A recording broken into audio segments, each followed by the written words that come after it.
Good evening बच्चों। आज हम लोग अपना हमने जो अभी तक 4 प्रमेय हल किया है, अब हम अपना 5वां प्रमेय हल करेंगे जिसका नाम है त्रिभुज के कोणों के माप क्या होंगे। 30, 60, 90 अंश माप वाले त्रिभुज का प्रमेय।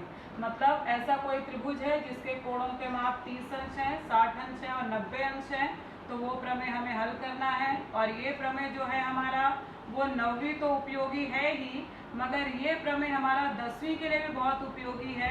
सेम जो प्रमेय मैं आपको 9वीं में हल करवा रही हूँ वही प्रमेय आपका 10वीं में भी है और वो बोर्ड एग्जाम में भी आता है। इसलिए आप लोग ये प्रमेय को ध्यान से देखो और बार बार देखना और समझने की कोशिश करना। तो चलिए हम लोग देखते हैं कि हमारा 30, 60, 90 का प्रमेय क्या है और इसका कथन क्या है। तो हमारा प्रमेय का नाम क्या है? 30 अंश, 60 अंश, 90 अंश माप वाले त्रिभुज का प्रमेय। अब हमारा कथन है, यदि त्रिभुज के किसी समकोण त्रिभुज के 30 अंश, 60 अंश हो तो 30 अंश की सम्मुख भुजा क्या होगी? कर्ण की आधी। और 60 अंश की सम्मुख भुजा कर्ण की करनी में 3/2 गुनी होती है। मतलब 30 की जो सम्मुख भुजा होगी वो कर्ण के आधे माप की होगी और 60 की सम्मुख भुजा कर्ण की करनी में 3/2 गुनी। तो चलो हम लोग इसे पहले दत्त और साध्य देख लेते हैं। दत्त है हमारा समकोण एक त्रिभुज है ABC, जिसमें कोण B मेरा 90 अंश का है, कोण C 30 अंश का है और कोण A 60 अंश का है। अब हमको सिद्ध क्या करना है? जो 30 की सम्मुख भुजा मतलब 30 की सम्मुख भुजा हो गई AB जो होगी वो आधी होगी, कर्ण के AC कर्ण है। और जो 60 अंश की सम्मुख भुजा BC है वो मेरी कर्ण की क्या होगी? करनी में 3/2 गुनी होगी। अब इसे हमें सिद्ध करने के लिए हमें क्या करना होगा? तो हम अपनी आकृति देख लेते हैं। तो ये हमारी आकृति है, एक त्रिभुज है हमारा ABC, जिसमें हमने क्या लिया है? कोण B 90 अंश का है, कोण A 60 अंश का है और कोण C 30 अंश का। अब मुझे सिद्ध इसमें क्या करना है? ये मेरा क्या है? 30 की सम्मुख भुजा, तो ये AB क्या होगी? कर्ण की आधी, कर्ण 10 है तो ये मेरी 5 होगी। और 60 की सम्मुख भुजा मतलब BC, ये क्या होगी? करनी में 3/2 गुणे कर्ण।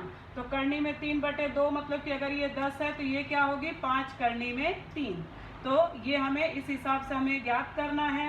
अब उसके लिए हम रचना कर रहे हैं कि रेख AB को और बिंदु D तक इस प्रकार आगे बढ़ाया कि AB बराबर है BD के, और रेख DC खींच लिया है, जो डॉट डॉट है मतलब कि हमने रचना की है। अब मुझे 2 त्रिभुज मिला। अब ये 2 त्रिभुज मिला और ये जो मुझे सिद्ध करना है उसके लिए मैं क्या करूँगी? इन दोनों त्रिभुज को पहले सर्वांग सम बताऊँगी। अगर ये इसको मैं कैसे सर्वांग सम बताऊँगी? AB सर्वांग सम है मेरा BD से, मैंने रचना ऐसी की है। BC मेरा दोनों में है, सामान्य भुजा है, और मेरा कोण B दोनों में है, वो समकोण है। इसलिए भू कसौटी से त्रिभुज समरूप हो जाएंगे। इसलिए मेरा क्या हो जाएगा? कोण A सर्वांग सम हो जाएगा कोण D से। A 60 है तो D 60 होगा और C सर्वांग सम हो जाएगा इससे, ये 30 तो ये 30 होगा। इसका मतलब अगर मैं बड़ा त्रिभुज लूँ तो बड़ा त्रिभुज अगर मैं लूँगी तो ये भी कोण 60, ये भी पूरा 60, ये भी 60, मतलब ये समबाहु त्रिभुज हो जाएगा। समबाहु है तो इसकी तीनों भुजाएं क्या होंगी? समान होंगी। मतलब AC बराबर DC बराबर AD। अब तीनों भुजाएं अगर बराबर हैं तो मेरा AB क्या मिल जाएगा? वो AC का आधा हो जाएगा। क्यों? क्योंकि AB तो मेरा AC बराबर है किसके? AD के, तो AB बराबर आधा हो जाएगा AC के। तो ये हमको सिद्ध करना है। तो देखो उसके बाद तो ये हमारा पहला हो जाएगा। दूसरे के लिए मैं ये त्रिभुज में पाइथागोरस का प्रमेय लगा दूंगी तो दूसरा भी सिद्ध हो जाएगा। तो चलिए हम लोग अपनी उत्पत्ति देखते हैं। हमारी उत्पत्ति है त्रिभुज ABC तथा त्रिभुज DBC में क्या क्या है? रेख AB सर्वांग सम रेख BD, रचना हमने की है, मैंने अभी आपको समझाया। कोण ABC सर्वांग सम कोण DBC समकोण है, और रेख BC सर्वांग सम रेख BC सामान्य भुजा है। इसलिए त्रिभुज ABC सर्वांग सम त्रिभुज DBC भू कसौटी।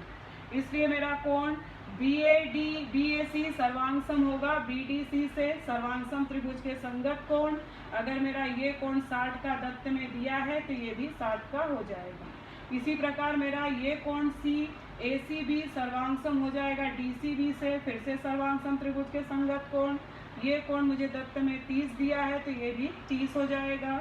अब मेरा इसलिए पूरा बड़ा जो त्रिभुज है, त्रिभुज ADC में तीनों कोणों के माप क्या हो जाएंगे, 60 अंश। अभी मैंने आपको आकृति से समझाया, इसलिए मेरा ये त्रिभुज समबाहु त्रिभुज हो जाएगा। अगर त्रिभुज समबाहु है तो इसकी तीनों भुजाएं समान होंगी, समबाहु त्रिभुज की भुजाएं, समीकरण 1।